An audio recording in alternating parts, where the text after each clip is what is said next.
ఓ విశ్వాసులారా, నిజంగా మీకు అల్లా పట్ల మీ గుండెల్లో భయం ఉంటే, అల్లా మీద విశ్వాసం ఉంటే, ఉపవాసం మీ మీద విధి చేయబడింది.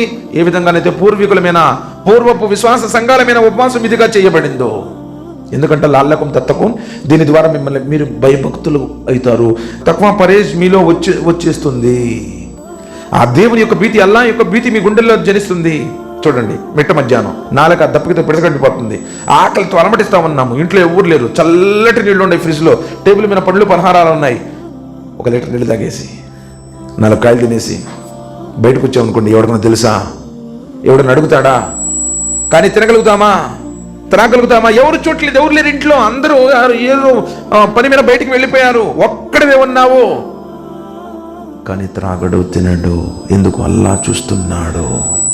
నేను గనక ఒక్క గుక్కెడు ఆ విధంగా నా నాళం దిగిందా, నా స్వామి నన్ను చూస్తున్నాడు, తెలుసు, ఆయన చూస్తున్నాడు. ఎవరు చూడకపోయినా, ఎవరు అడగకపోయినా, నేను గనక తింటినా ఉపవాసం భంగం అవుతుంది.